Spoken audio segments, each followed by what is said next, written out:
Hello and welcome to Ahead of the Curve. I'm your host, Geoffrey, and today we've got an amazing panel discussion. It's the first time we've ever done it.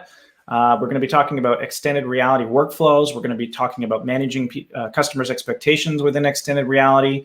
And we're also going to be talking about design challenges and let's just say design hurdles within working inside of extended reality. So check it out. It's going to be a lot of fun. Sit back, relax, and enjoy the show. Hello, everybody. Welcome to another episode of Ahead of the Curve. Today, we have a very special episode for you. This is the very first time we've ever done a panel discussion online and live. So just like every other show that we do, we want you to engage as the audience, as the viewers. These are your friends as well as ours. So please feel free to engage. Feel free to ask questions as well. We've got some really great speakers that are here with us and guests that are here with us today. So please feel free to engage, and we hope that you guys enjoy the show. So I'd like to introduce our guests. We have Berto Mora from All of It Now with us today. We have Vincent Steenhoek from Evoke Studios. Vincent, I hope I got the pronunciation of your last name right. Yeah, very well done. We've got Cory FitzGerald from Silent House and XR Studios Live, and we've got Tamlyn Wright from Silent House. So welcome, everybody. Welcome to the show. Thank you. Hello. Thank you. Thanks, Jeff. So, Berto, would you mind giving us a little bit of a background just to let everybody kind of know who you are? A little bit of your background would be really, really helpful for the viewers. Yeah, definitely. So my name is Berto Mora. Some of you guys may see in some of our work online. But a little bit of my background, I moved to San Francisco in 2008. I'm currently based out of San Francisco, but also living in LA. And I studied film and motion graphics. And at the same time, I was, working in a lot of match moving, camera tracking technology, but at the CG side. This is something that I've always wanted to learn. Eventually, I started video editing for a lot of publishing companies in San Francisco. Got really tired of that, then started hardware programming and did a little bit of computer science. So at the time when I did that, I was actually building my own tracking IR systems. And I quickly figured out that I much rather use someone else's technology than me build it myself. So after all that experience, I found an amazing company, All of It Now, that I am a partner with now. And we started with, as VJs with real-time shaders. And from there, we eventually got more into the real-time realm of content creation. Tracking has always been something that I've been a part of, and that's been a part of, all the work that I've done, whether it was connect tracking, block tracking, things like that. And eventually now we're doing XR, which is the reason why we are here. So that's a little bit of background of myself. There's a lot more, but I'll end it with that. Thanks, Berto. Tamlyn, how about yourself, seeing as you're kind of the next one over, the neighbor of Berto? Yes. Where am I in the block? My name is Tamlyn Wright. I'm a partner at Silent House.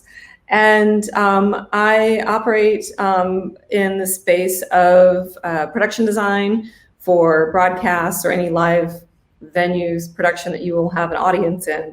I started my work in theater and costume and set design, and then quickly moved into production design and stayed within the realm of whether it be theater, circus, theme parks, broadcasts, music specials, and now more in the realm of music specials and working with artists on their world tours. Also in the course of that has also been corporate development and working with corporations on their presentation. We're also using our technologies for their benefit as well. So I'm working currently with different gaming environmental corporations that are putting on shows in a 3D space. So that's kind of another avenue we've found ourselves in.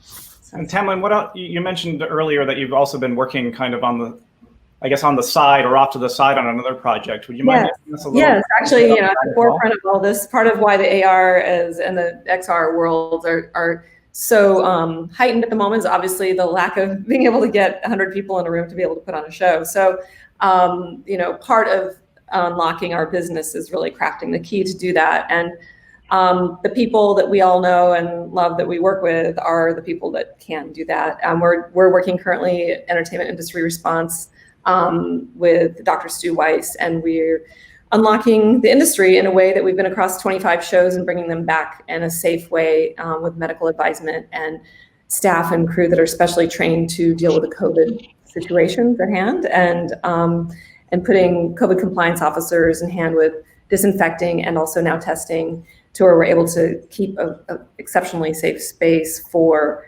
productions to be able to come back, whether it be XR or larger productions. So it's been exciting to get 200 or 300 people in one space to be able to actually put on a show again, which is kind of groundbreaking. So there's, we're just one step away, I feel, from being able to put a band on stage for a small audience, which is great.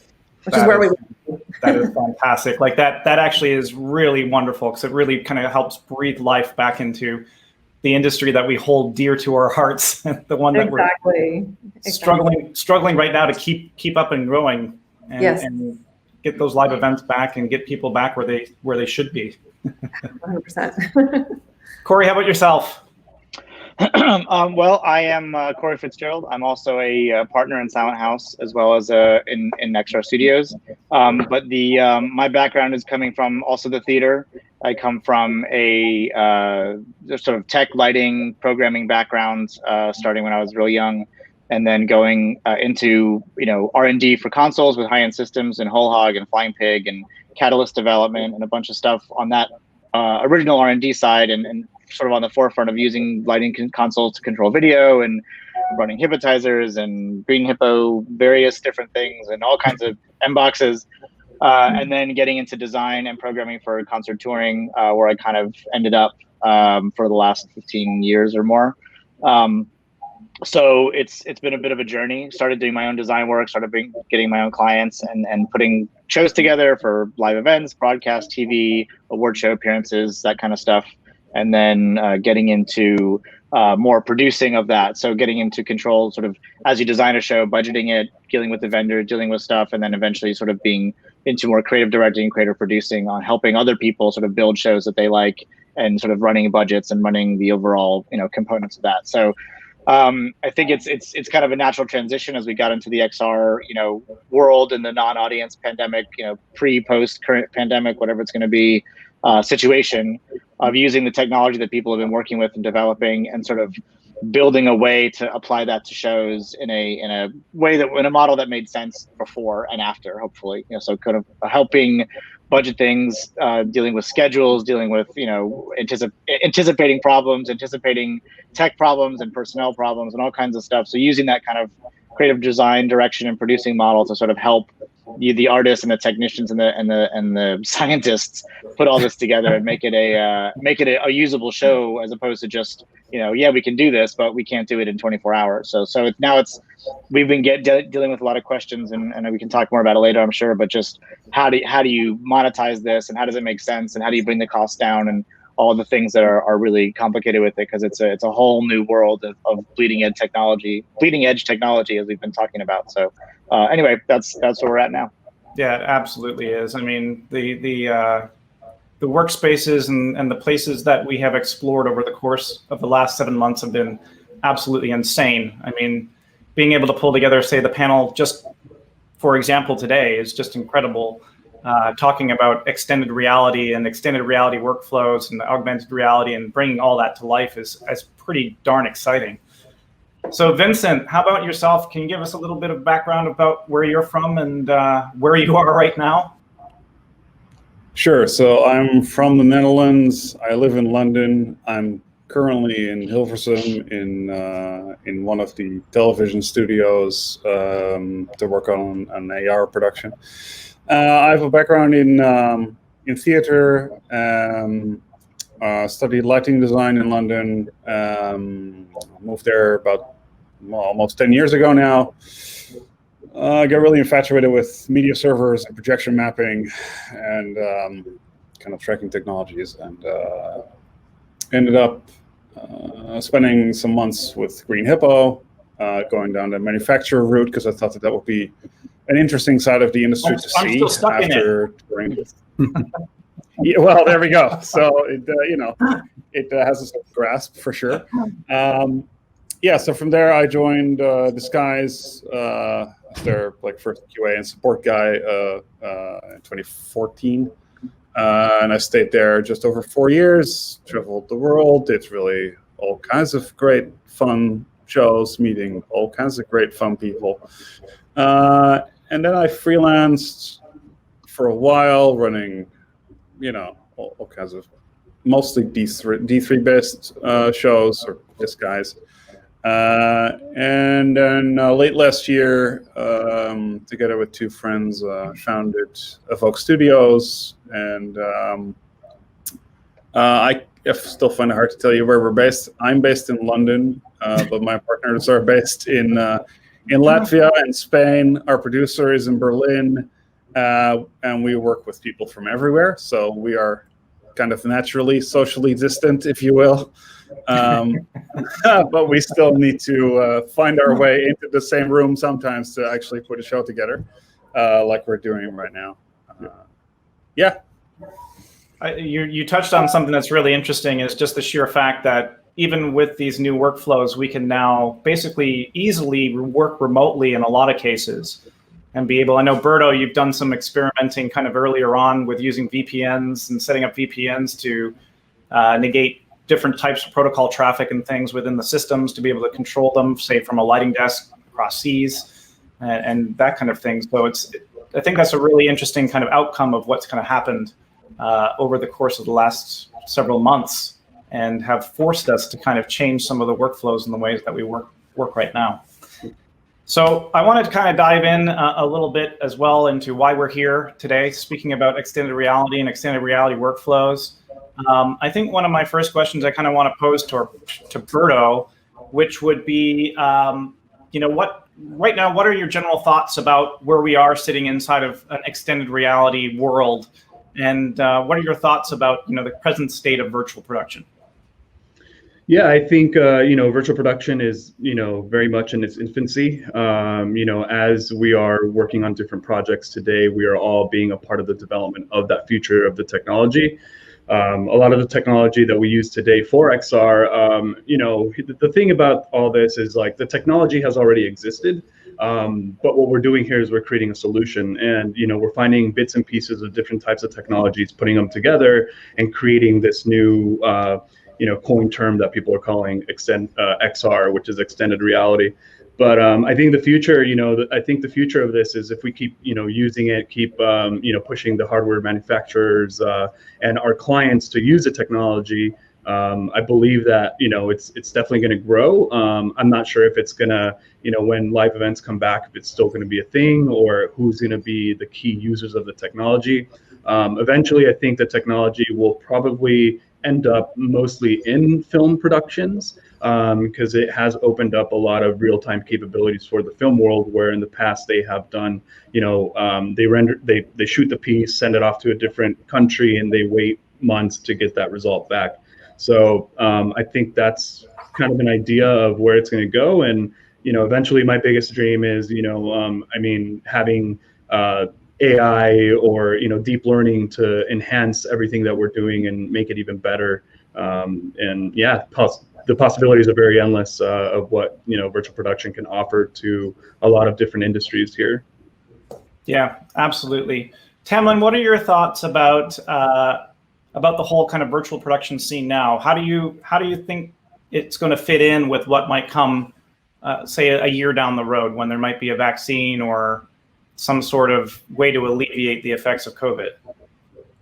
I still think we're in the midst of kind of the usage and the deep dive of it. And I think, from the standpoint of saying a year from now, I think where we hope we'd be today is not where we thought we'd be when it was May. Let's start with that. Time has its own way of pushing fast forward through a tar walking experience. So it's a strange fast forward and rewind throughout this whole timeline. But nonetheless, what I see, at least for now, is the XR solution is fantastic in the space of in the broadcast and streaming worlds, of recrafting some of the existing shows from the broadcast perspective, whether it be the Emmys or the AMAs or the CMTs. It's, the different shows that are out there at the moment. And also then heightening and being able to lean into them for a lot of the programs that are out there, like Masked Singer and some of those that are leaning into that technology. It does come at a price point that a lot of people, I think, that we're going to jump in to it maybe backed away, and knowing that to pull off a quality show of any caliber does take a budget, and that diving into XR doesn't negate that fact. And I think that the learning curve of the work process, the workflow, I should say, from the production design side all the way through to delivering it to camera is a new process for not only like from the guild side, from the television and film production side, like for The Mandalorian is a good example of that, all the way back over to the music video side and the virtual spaces that can be made for those spaces and those different scales of events and shows that artists want to lean into. I would say that it's really been amazing to see the ramp up in the exploration, the creativity that's just blossomed so quickly in this short amount of space. In time, it kind of concentrated everybody's energies and interests and instincts into this space of XR. But obviously, without the buildup of fantastic 3D graphics in the past 5 to 10 years, has been, from my side, where my worlds come together in the kind of intersection of technology and architecture, in providing and working screens into my designs for the past, or a lot of people do this, but like working your screens into and screen surfaces into designs for the past 20 years.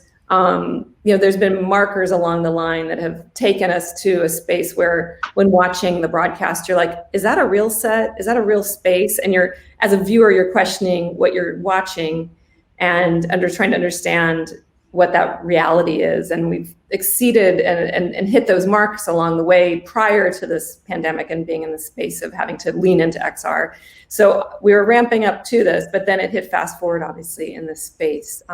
So I think that we've seen, like, there was an Emmy Awards that I did a few years back where there was a really amazing amount of 3D content that gave this feeling of it being an AR space where we really didn't do that. It was just amazing content that was crafted for that. And then, like last year, there's several shows that have done this, but taking AR technology into the space of the VMAs and some of the shows that are out there that have been able to support those visions from the artists' camps that have then the ability to go beyond than just what's out there for the artists on stage, and to emphasize and then explore what it is to take things on beyond the sky or beyond the screen size to the sky and to over the audience and to give it that space.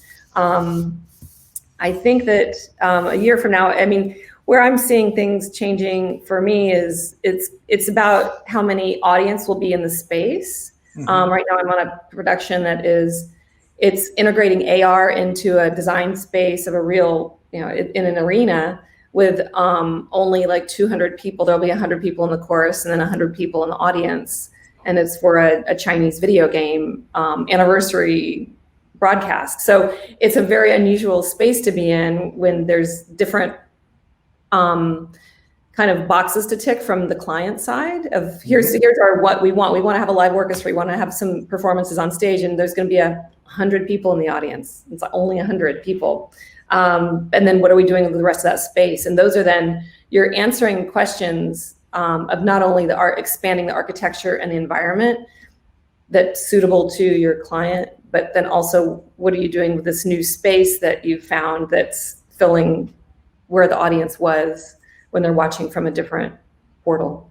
Yeah, that's definitely been a very big topic of conversation over the course of the last few months, is that whole audience participation part, and just actually filling the physical space of where an audience would be and being able to feedback the reactions, because we're all human, right? We all absorb energy and we all react on those energies in different ways. And when you take that energy away, how do you react to that? How's that? You're missing the heartbeat in the audience. And right now, like, we just wrapped actually a show called The Big Show. It'll be coming out like in December or something. And it's and we're in an arena in Macon, Georgia, doing over the top massive stunts that take an entire arena to fill, like monster truck pulls or like giant cars flying over different things through fire. And like, it's an amazing circus of craziness. And then there's no audience. And so in this instance, we've literally like put pixels through the entire seating just to give a heartbeat and a beat and a pulse and to visually fill the void. And different shows are sweetening it with laughter and cheers. We actually had a parking lot that we had filled with drive-in style with people watching from the parking lot. And then we fed that into the room as the response. And so everyone's kind of coming at it with different solutions. And in the meantime, until we start to find the comfort level of coming back into the space of having, pods of people or groups of people or a dispersed audience. Yeah, absolutely. It's amazing how everything is just changing and evolving so quickly. Yeah. And speaking of evolution, Cory, coming from a background of basically lighting and moving your way into producing for extended reality, what have been some of the challenges that you've had in that transition? I think, and I think this will maybe talk to some of the questions that have been popping up, but I think, knowing a lot about shows, production design, creative design, whatever, and working with artists that, how that interaction goes, how that timeline usually works. It's been a sort of, we've been trying to frame it in a natural progression of this is a new tool, this is a new, format to go on, but we're using existing technology, we're using existing cameras, broadcast, potential, taking a lot of the leaps forward that have been happening, as Berto was saying, with film and like virtual production, creating sets with content basically. But now I think trying to focus this back into the live or, live to tape environments, because that's what we're now missing. That we can do films, they've been doing that for a while. They've started a long time ago with different aspects of that, but now it's like, well, how do we do a live concert or a comedy special or a award show or whatever the case is going to be? So from our perspective of anticipating those problems, those needs, those timelines, the changes, the development of those ideas in the timeline that we'd expect for a real show. A film or a TV show might have weeks or months to prepare, and then weeks or months of post. We have days to weeks of prep, and then nothing, and then it's the show and it's done, and we move on to the next one. So it's I think our viewpoint has been, how do we take this amazing technology that a lot of people have put a lot of time in to kind of make work, and then like ram it to the meat grinder and do a real show in 5 days with it? And it's very hard. Like, it's very difficult. It doesn't want to work that way. It's not built to change that quickly. Oops, maybe I dropped out. But the the whole point is to take those lessons we've learned, take the technology we know, we have the output we know. We know how to stream, we know how to capture a live show or a live concert. We know the kind of cameras and the formats we need. We know the kind of infrastructure that goes on both ends. And now we've got this new medium in the middle to kind of put it through and get it out to the other side. So I think one of the questions had something to do with expectations and dealing with clients. Like, that is everything for what I feel like I've been doing for months, is like, what is the rehearsal time going to look like? What do we need the camera block? How much time is it going to take to do that? Oh, what if we want to change the color? What if we want to change the background? What if we want 5 backgrounds instead of 3? Well, that's not in your budget, or that's not in your time scale. I think it's seeing that bigger picture and knowing how all the little pieces work enough to sort of, think that through and explain it to someone and say, this is what you want to do, and here are the 5 technological options we can do now. Like, we're not going to have an audience, we're not going to have this. This is what the shape of the world could look like now, and how do you want to do it? And here are the sort of theoretical price points, and now let's start attacking. This is the one that fits within the budget. Now let's start moving forward with this one. But a lot of these conversations, I think, have been moved. As Tamlyn was saying, everything has been moved from a timeline of a 6-month prep time for a tour. Well, now we might be able to schedule a show next week. So what can we do in that kind of time frame? And that goes back to things we did before the pandemic, of something pops up, we're doing an award show this weekend or next month, or we're going on a late night show, at some point this week. Like, how do we get stuff going? And I think a lot of people are embracing this AR, XR, VR, whatever versions that are making sense. Green screen, not green screen, LED screen workflow, no screen, no green screen workflow, just AR workflow. Like, there's a ton of options. So it's more about like, what is right for the client and the show and the product, or what is possible in the time that we have or the budget we have. And that's kind of that's where I found myself. It's sort of like it evolved naturally. I didn't really think to myself, this is what I'm going to go out and do. It just sort of like between our clients asking us for options and us getting into the technology and saying, how can we help do this and work with different teams and vendors and whatever, it sort of naturally evolved as it just sort of as a continuation of the creative producing bridge that we have been working on for a while of how do we come in and do what the artist wants at Coachella? That's 6 months worth of work. And how do we come in and do the Katy Perry American Idol thing or the VMAs or whatever? Like that's a lot of work to kind of get that thing, and then they can figure out what they want to do on that platform. It's more about the bigger picture of how do we get it to work together? There's no business like show business. That's right. And Vincent, how about some of the technical challenges that you've been experiencing in the transition from going from live production into producing for AR or producing into extended reality? What have been some of the kind of the bigger stumbling blocks or challenges that you've had running along the ways technology-wise? So I think the lack of sleep is still very much there. I'm on a hefty 2-hour sleep right now, so that's definitely still there. I think that the thing that you have to make clients aware of, or the thing that they don't understand so well or appreciate, is that it's virtual, so therefore it must be quick. We're not doing physical things anymore, so therefore surely we can just change anything, and it doesn't work like that. We've recently, what we found really helped us is that we developed rate cards in which we kind of describe, well, you can have this level of effect, you can have this level of finish, you can have a basic scene which is light baking, but it doesn't have any dynamics, if you will. You can have this level of variations, and it will cost you this much money to have this many variations.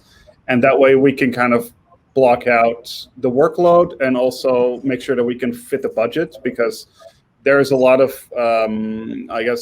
sticker shock when it comes to XR. It's expensive. And I think like the creative work can actually, relatively speaking, be made affordable depending on the needs. But then there's always the technical requirements and the large volumes of LED that are needed that will just cost a lot of money.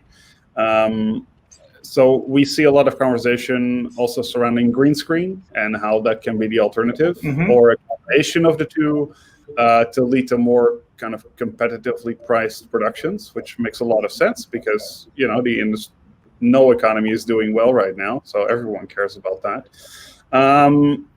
I think the challenges right now are the fact that for a lot of people, this is new. Most people haven't done this 100 times over. They haven't tried every trick in the book yet. And, like Berto says, he likes being perpetually in beta. Well, everyone is pretty much in beta when it comes to this. We are in beta. But that makes it, you have to be very diligent with the risks that you take, I think. And I think XR is very exciting. Like we can design in ways that we couldn't in before, and you can make worlds that you couldn't deliver before in timeframes that you couldn't deliver them in either. And it's very enabling. And it's let me see. Someone in the comments was saying about it's an acceleration, not a pivot. And I think for companies like ours, that's completely true. But I think for our clients, it is definitely a pivot. They have to have a way of keep on delivering whatever is new for their audience. They need to keep selling, and they need to pivot towards this technology and this way of delivering. And frankly, just companies like all of ours that know how to enable that for them. And I think the challenge, also what Shannon is saying, is how do you make people understand what is possible with XR? Like we haven't done a ton of productions in XR yet, but what we have noticed is like if the person is in the space, they get it. But a lot of people really still think in kind of 2D, and then we have to make that translation into volumetric space for them. And for us, that's easy, but still having to translate that and making that visible, that can be a challenge, I think, currently for sure. And it's not always so obvious what people want either. And I think right now everyone is still growing their portfolio, so also having workable examples right now is also still, it can be a challenge. Or you'd have to kind of take an existing thing that someone has done and you go, well, if you want something like this, whereas in other formats of media, you may have already done it a bunch of times at a certain scale that everybody else finds super impressive, so I also think that we are very new on the block. I think that for XR, if I look around us, it doesn't feel like the competition is very wide, but it's super steep, and everyone is trying to do this. So you can't fail. I mean, you can't fail in what we do anyway, but with this, everyone looks at what you do, and I think there is actually a pressure from the community that you do this well, versus just that you need to deliver for your clients, which you have to do anyway. Other than that, it's still just production, like for me, whether we work in D3 here or it's for a live event, that's no different. But I think that the kinds of thoughts that have kept me busy is, but what is it that you take home from a live experience? What is that thing? And how do you transport that? And what do you take away from that? And how do you put that into a virtual production? How do you connect those people? That's what that is. How do I get that feeling of a big kick of a bass drum in my chest? How do you get that? I mean, we can all put a ton of, kind of webcam streams into some virtual space, but are you really together? And I think that's where this technology has a lot to explore. And I think all of us are trying to do that. And that's just really exciting. Yeah, no, absolutely. Sorry, Tamlyn, did you want to? No, I think he touched on the fact that we've all probably been operating at a bar that's quite high, prior in our pre-pandemic lives or even pre-XR lives. And I think stepping into the technology, the last thing we want to do is lower that bar. And so as we see us, all dipping our toe in and taking on different aspects of it, I think keeping the bar high is obviously the only way to go. And it unfortunately comes at a cost. Or the other side of that is it just looks amateurish because the audience is sophisticated. And we've all been seeing, they all play video games at this point that are in the same landscape and, developed in the same software as a lot of the work that we're working in now in Unreal and such. So the sophistication of the audience is there to where if we're delivering less than they've been already viewing, it's cartoonish and it's no better than a YouTube video of someone doing it at home at some point. So I think we're all very aware of coming into the marketplace at a high level and staying there. And I think that's the hard part is educating the producers and those that are like, oh, let's just go over. If we don't have time to do it in real life and we don't have time to put it on stage with a crew, let's just dip over here to XR Studios. And it's not as easy as that. There's as much ramp up time. It's just done in a different workspace. So to do something of quality still takes time, I think is what the message is there. No, production is production. Any way you cut it and slice it and dice it. It always takes a lot of pre-production time and a lot of time to get things set up and people in the right places. I mean, I think the logistics in itself is a lot of there's just such a tremendous amount of work that goes into the logistics of production alone to make it all come together to work, to get people in the places they need to be. And, with what we've encountered today, we've had to find new ways and new dynamics to even be able to work together and bring the right pieces in the right places and the right equipment into the right places to be able to create a production. And there's just so much more, I think, that's sitting behind the scenes that people don't have exposure to, or maybe a customer doesn't truly understand how much work needs to go into being able to actually physically do the production. Christy actually brought up an interesting question here about how do you position ROI with those that are under budget restraints? And Cory, you kind of touched upon this a little bit earlier, so I'd like to kind of throw that one into your court. I think this has been a debate for months, and working with different vendors and people who have equipment and people who want to get their own equipment and people that, could potentially, who have TV studios or green screen studios, and what does this look like as we dive into this being the medium of production, or at least another new major avenue of content creation.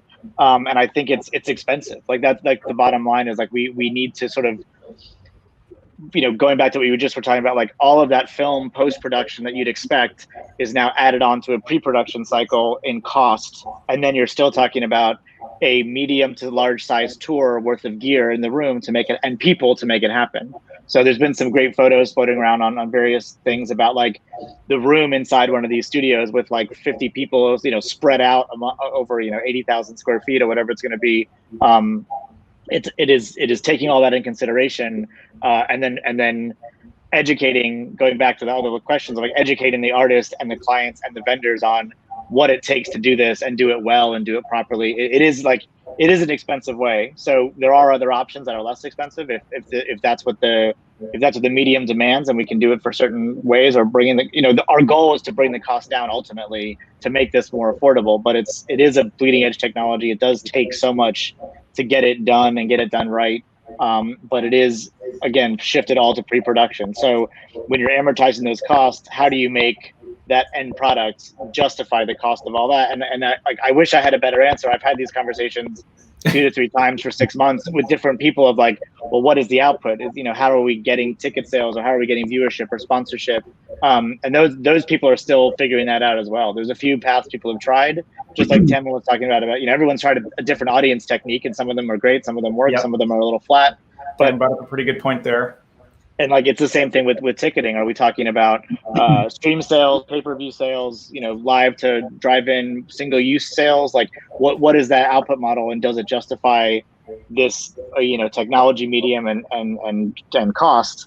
And then how do we reduce that? So that's part of every budget discussion we go into. I mean, it starts with a range of what do we think we're going to do.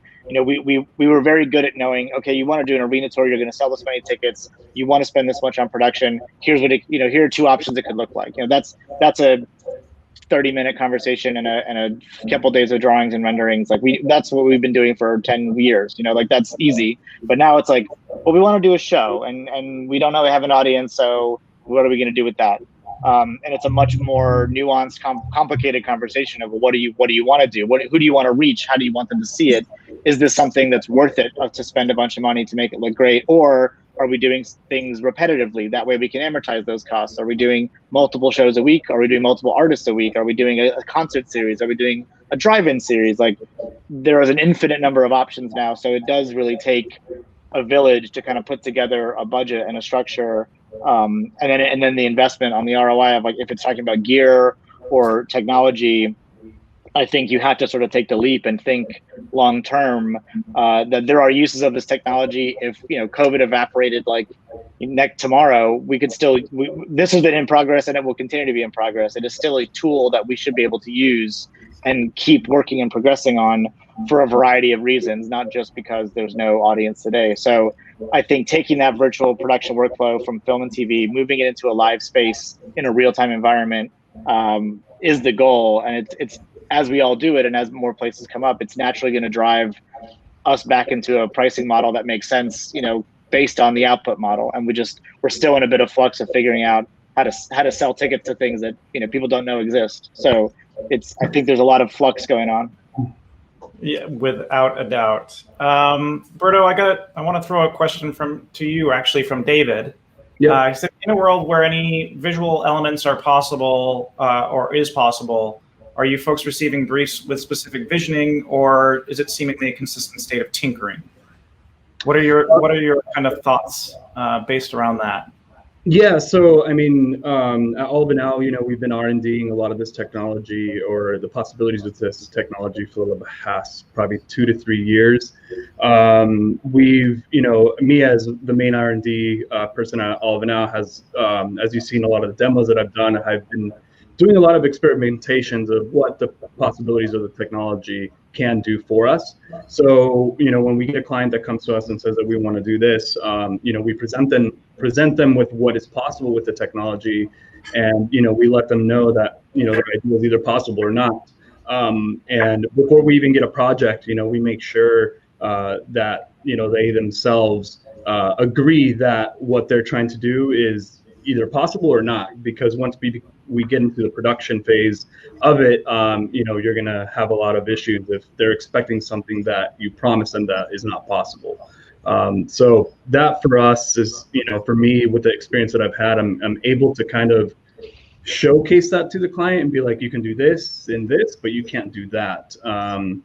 So yeah, I don't know. And, a lot of the times, they'll send a lot of examples of what they want. And, the biggest thing that people want is occlusion, right? They want to be able to walk in front or behind some object, and automatically with XR, without having depth cameras or volumetric cameras, you can't really do that.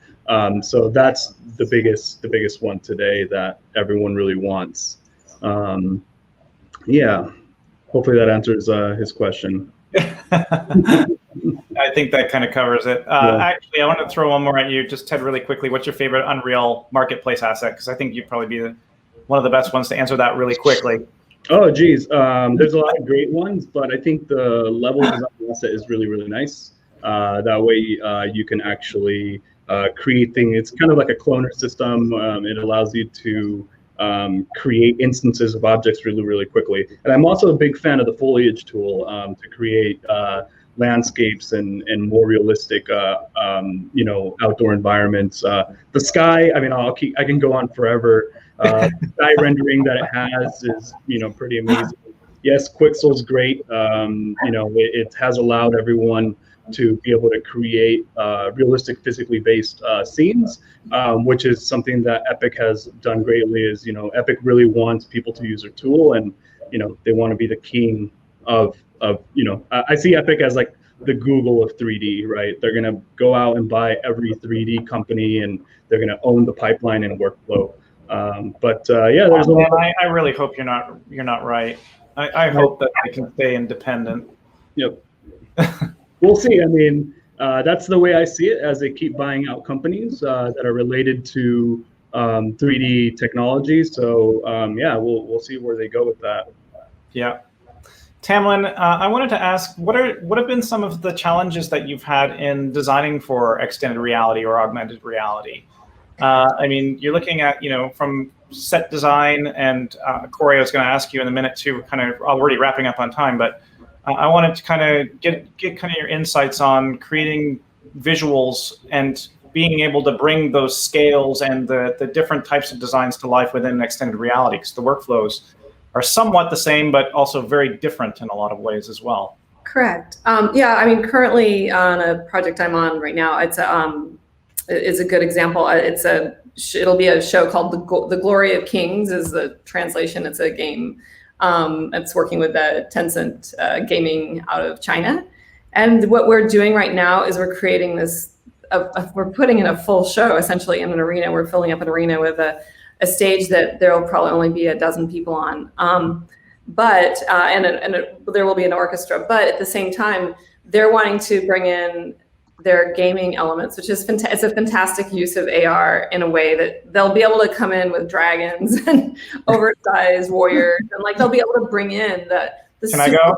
items. Yeah, exactly. I'll ride a dragon. But it comes out. It's under construction right now. But we're also in the process of carving a 10-meter high Buddha for this. It's like at what point, and those are the conversations that we were having is through a translator are we going to carve this Buddha that's going to be 10 meters tall and really have it with LED lines and everything, or are we going to make this an AR element? And so it's where you're drawing the line, or if it's something that you have all of your cameras equipped to feed the AR or not. It's a budget problem sometimes on some shows where not all of the cameras are equipped, and they have 3 cameras instead of all the cameras. You've got 20 cameras or 10 cameras depending on your show. And so that they've only integrated 3 or 4 cameras. If they're limiting their budget, that's limiting what you can do and where you're going to shoot and where you're going to really be in your space.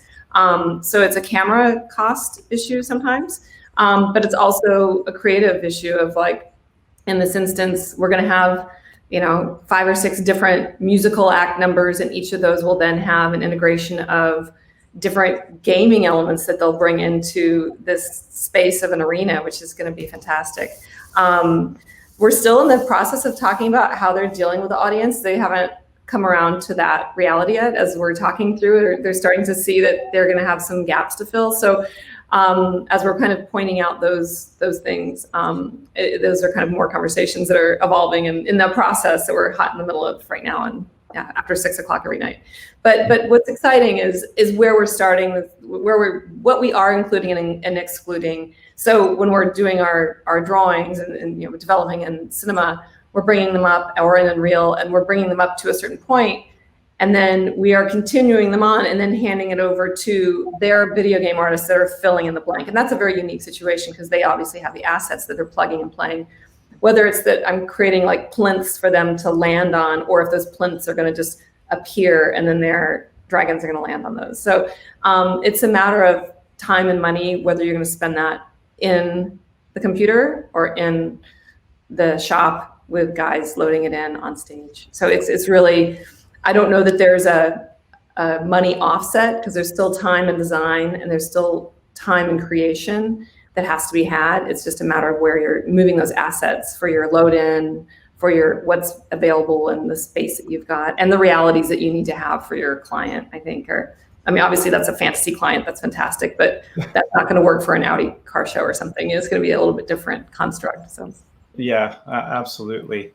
Yeah. Vincent and Berto, I know you guys are kind of pressed for time. We're kind of getting already up to the 45-minute mark, which, as I mentioned, goes by poof.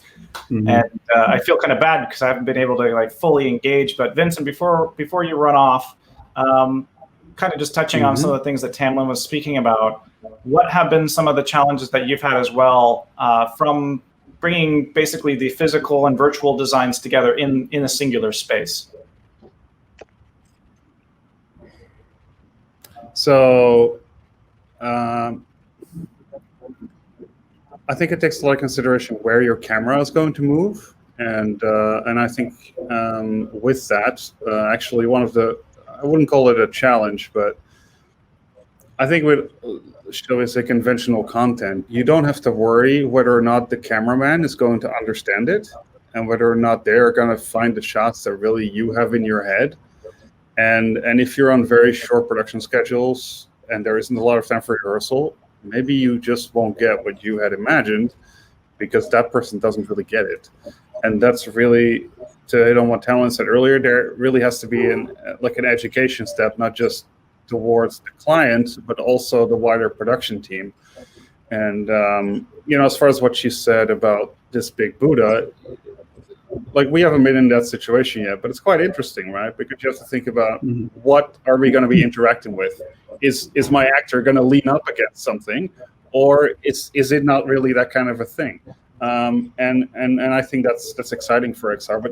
But to make XR, it's kind of physical in a way as well, because when you project it into an LED volume, the talent on stage can also only walk in so many places. Otherwise, your content just breaks. In that regard, it's very physical, and choreography is in some respects even more important. Where a few years ago you'd have black tracks, so you could walk everywhere, and it would follow you around. Great, you could still do that, but right now you also have to treat that virtual as if it is physically there. And I think there's some learning there, both for creators, kind of working volumetrically and where we place everything, but also for the talent on stage. And I'd like to add a little bit to Vincent there. I think the biggest thing here for content creators and content creation is we're actually working with merging physical and virtual spaces.